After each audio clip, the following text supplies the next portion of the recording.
Bonjour à tous et bienvenue sur ma chaîne Docteur Crinière, bichonneur de cheveux. Aujourd'hui, on va parler de tout ce que vous devez savoir sur la greffe de cheveux. Alors, est-ce que la greffe de cheveux va solutionner mon problème de calvitie? Eh bien oui, en grande partie, mais il y a aussi un non.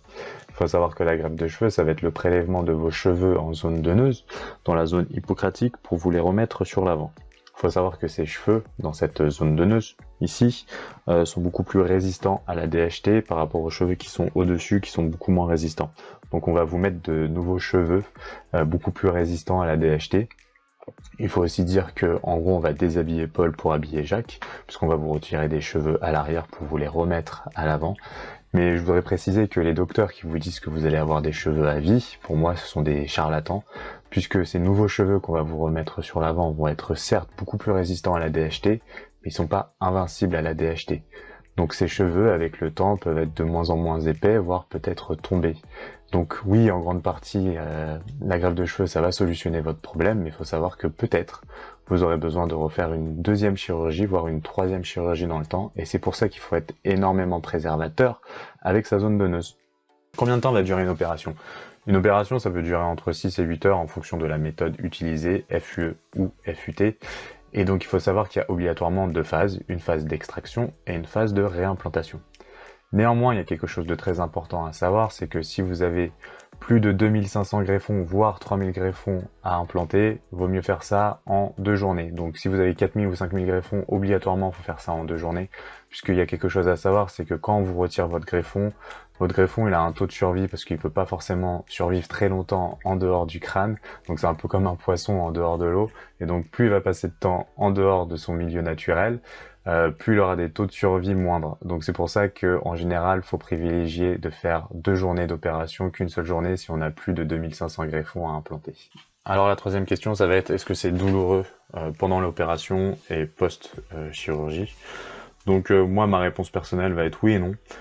Durant l'opération, moi j'ai rien senti du tout, on m'a fait des piqûres d'anesthésiant dans ma zone donneuse et après dans ma zone receveuse.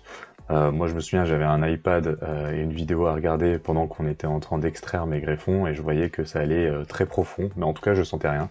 Et dès que ça me faisait mal de nouveau, je redemandais une piqûre d'anesthésiant, donc à ce point-là, aucun souci. Moi j'ai ressenti des douleurs sur la post-opération où j'avais des tiraillements dans ma zone donneuse au point de pas pouvoir endormir pendant 2 ou 3 jours. En général, on vous dit qu'il suffit juste de prendre un paracétamol et là tout va bien.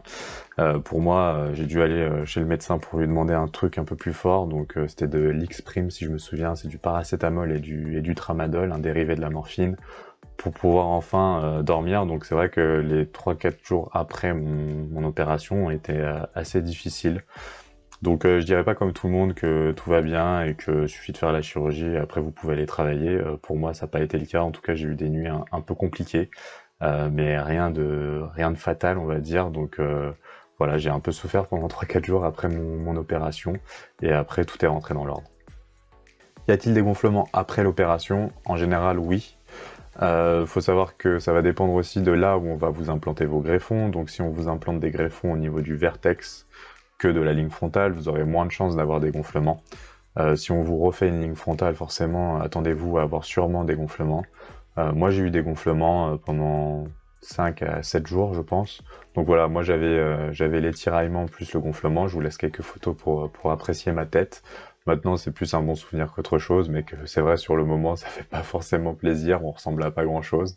Mais voilà, moi, je vous conseillerais de prendre quand même un peu de repos après cette opération voilà, pour reposer votre corps, parce qu'il a quand même subi un traumatisme. Et la question suivante, tout naturellement, ça serait combien de temps je peux retourner à la vie sociale après, combien de temps après je peux ressortir. Donc moi je vous dirais entre 5 et 7 jours en fonction de mon expérience. Donc moi, de mon expérience, j'ai eu les gonflements plus les tiraillements dans ma zone donneuse. Et donc tout naturellement, moi je vous recommande voilà 5 jours au minimum. Après vous pouvez très bien télétravailler. Mais c'est vrai que si vous avez des gonflements énormes, aller au travail avec cette tête, beaucoup de gens vont s'inquiéter pour vous. Donc moi je recommande au minimum 5 jours. Est-ce que je peux porter un bonnet ou une casquette? Je vous répondrai tout simplement non. Il faut que les greffons puissent s'implanter et un peu, on va dire, prendre racine dans votre tête. Et donc porter une casquette ou porter un bonnet, quand vous allez retirer, vous avez des chances d'arracher des greffons. Donc attendre au minimum 3 semaines, mais vraiment au minimum. Moi, tout simplement, j'ai évité de mettre une casquette pendant 6 mois. Déjà, c'est pas bon pour les cheveux parce qu'ils vont pas respirer, et pareil pour le bonnet. Donc attendez au minimum 3 semaines. Vais-je perdre mes cheveux implantés? Eh bien oui, c'est la fameuse traversée du désert et pas celle du général de Gaulle. En général, elle va durer entre 3 et 4 mois. Donc au tout début, vous allez être super refait de votre résultat. Vous allez avoir la boule à zéro, mais vous allez voir que vous avez énormément de cheveux. Donc vous allez être content. En fait, ça va juste vous donner l'impression d'avoir fait ce qu'on appelle une buzz cut, où vous avez tout simplement les cheveux rasés très courts. Et à partir du 14e jour, 15e, 3 semaines, un mois, vos cheveux implantés vont tomber malheureusement. Et c'est obligatoire, tout le monde passe par cette étape pour ensuite repousser à partir du 3e ou 4e mois. Moi, je vous laisse quelques photos de moi, voilà, quand mes greffons implantés sont tombés. Clairement, je ressemblais à rien. Et en fait, il faut se préparer psychologiquement à ressembler à rien pendant 3 ou 4 mois. Et à partir du 3e, 4e mois, vous allez commencer à avoir de petites repousses et ça va commencer à aller mieux. Mais il faut vraiment se mettre dans la tête que après l'opération, en fait, c'est pas fini. L'opération, en fait, elle continue pendant 3-4 mois où psychologiquement, bah, faut être fort, faut assumer que voilà, on va pas ressembler à grand chose physiquement et que ça va aller mieux à partir du 4e ou du 3e mois en fonction des cas. Il y en a certains, ils vont commencer à avoir des repousses même au 5e ou au 6e mois pour un résultat final à 1 an. Donc c'est quelque chose qui est vraiment du moyen terme. Et après l'opération, bah voilà, tout va retomber, donc ça va pas solutionner votre problème immédiatement, mais plutôt à 6 mois, 1 an, on commence à avoir une bonne idée. En tout cas, à 1 an, on dit que c'est le résultat final. À 6 mois, on commence à avoir une idée du résultat final. Et donc voilà, c'est quelque chose qu'il faut voir avec une vision longue et que c'est du moyen terme, long terme en fonction des perspectives. Voilà. Voilà, c'était tout ce que vous deviez savoir sur la greffe. N'hésitez pas à liker ou partager ma vidéo et même à vous abonner à la chaîne Dr Crinière. À la prochaine pour de nouvelles vidéos.